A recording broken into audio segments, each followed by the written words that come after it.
Final community. I'm going to pop off another video here real quick. Why not? I'm sitting right here. I got my albums already set up and ready to go. So let's move into another group. One of my favorites from back in the day, and I still have original copies that I picked up 7, 8, 9 years old, man. Going way back. Who are we talking about today? We're talking about Uriah Heep, of course. I showed one in my first clip. Look at yourself, 1971. Now we're going to run through the ones that I have here. And again, ring wear is not an issue. Corners bent are not an issue. Everyone that I've ever owned or purchased originally, the vinyl's still in mint condition. That's all I really care about. The memories to come along with ring wear on an album you've owned for 35 years. It's great. It's great. You can smell them. Did you ever smell one? You ever just open one of these up and smell that old paper? Oh, man, it's good. Anyway, here we go. Uriah Heep. They had 2 pressings of this, actually, 2 different covers. They had, this is the original pressing. The second one, not very cool. It had some kind of demon on the cover or something. This is 1970. This is self-titled. This is Uriah Heep, 1970. This is untitled on this pressing. I believe it might have been the UK pressing, I'm not positive. His name, Very Heavy, Very Humble.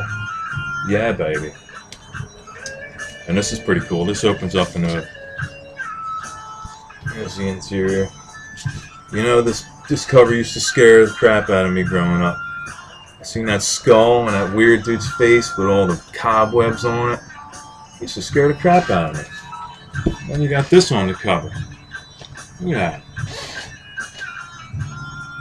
Some demon kind of worm with a Satan's head. He's coming out of some kind of bubbly water. I hope I'm not swimming the day that thing shows up. Next, number 2 is actually Salisbury. I don't have that. I never bought it. I wasn't really into it, so I didn't buy it. So I skipped right on to the next one. This is 71. I showed this in my original post. This is Look at Yourself. And you should look at yourself. I mean, what do you see when you look in the mirror? I can't tell you what I see when I look in the mirror. Number 3. This is Demons and Wizards. This came out the same year as the next album I'm going to show. Demons and Wizards, 72.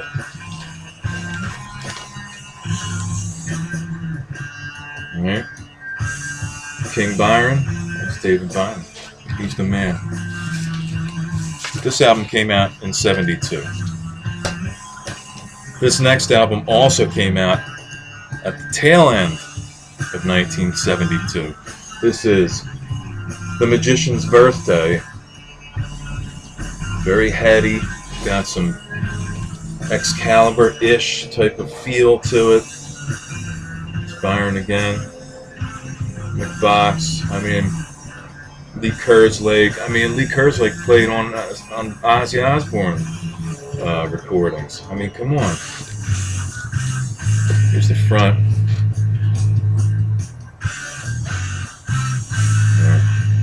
What's he doing? It's kind of like Avatar. He's jumping around on these roots that are kind of floating up in the air. I don't see any bluish green people though. I don't think it's... I don't know. Maybe Cameron kind of ripped off Uriah Heep's cover. Who knows? Cameron, you thief. Anyway, this is Uriah Heep. This is live. And I believe it's... I'm not positive. Don't quote me on this. But I think this album might have come out in January of 1973. Don't quote me on that. This is Uriah Heep live. This is a double LP, and again, I apologize for the font being. I don't know why everything is backwards now. You know, I'm gonna send each one of you a mirror, and you can all watch it, and that way you don't have to read these words backwards. Here's the inside. Little King Byron for you, as we call him. It's got a pretty cool booklet. It's got 4 or 5 pages in here. All right. me, man. I can't open up books backwards. Great, right? How about it? Uriah Heep Live, 1973. Next we move on to Sweet Freedom, 1973. This came out mid-1973. Sweet Freedom. You're starting to hit a little bit of cheese here. It's starting to get a bit repetitious. David Byron was in a bad way, man. David Byron, alcohol poisoning, died from excessive alcohol. You can drink your beer, but don't get all jacked up and kill yourself about it.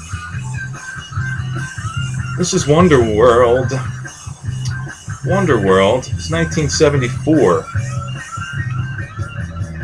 Now you've got a David Byron that just really doesn't care very much about what he's doing anymore. Rough Diamond was one of his side projects, David Byron. I think after Heep, they had to throw him out of Heep, man. They threw him out of Heep. He couldn't hang. He was showing up to shows, pulling an Axl on everybody. You know what I mean? You don't get all Axl Rosed up. Maybe he's the original Axl. Too jacked up to sing. Didn't show up to any recordings. What are you gonna do? Bye. That's what you do. You get rid of them. By the way, background: Flower Traveling Band. Satori. Joe Yamanaka just passed away not too long ago from lung cancer. If anybody has no idea who these people are, Flower Traveling Band, FTB. Joe Yamanaka was a singer. They called him the Japanese Deep Purple, the Japanese Black Sabbath. You can kind of bypass their first album, Anywhere, Everywhere, something like that. They did all covers. If you want to check out a Japanese band doing a Black Sabbath cover, check it out. They also do a King Crimson cover. You got to check that out as well. Anyway, Rough Diamond was Byron's side project. It sucked. That's after they kicked him out because he's too jacked up. This is Return to Fantasy. This is 1975. 1975. It's a promo copy. Somebody taped a clipping there as some type of description here. I have a newspaper. Someone was rating the album. So, Byron on his way out. Inner sleeve, or inner cover, another gatefold. I miss Byron. He was the man. Again, this is an original I bought back in the 70s, man, as a kid. And I don't care what you say about ringware. Ringware has a place in my collection. That's all I have to show right now. I hope you guys enjoyed it. So that's 2 in a day. Let's see how many more I can pop off here. My best to the VC. Thanks for your warm welcomes. I'm excited. As you can tell by 2 posts with 1 day. I'm going to get some more stuff out. I also have some recent finds. As you can see in the background here, over top of my turntable. I just found that. I have to look in the discography. I don't even know. I've never seen that before. That is a Warner Brothers release of the Alice Cooper Show. When he had the giant toothbrush, he's chasing the tooth around, he's scrubbing it, and it's, yeah. Anyway, that'll be next, along with a few other ones I found. I found some weird old psychiatric LPs from, I think, the early 60s, late 50s. Really strange. You don't go into listening to one of these albums with a mind like a sponge. You'll end up a vegetable. Anyway, VC, good talking to you. Steel wheels turning, groove, keeping in the groove, turntable, spinning thing, and yeah, talk to you later.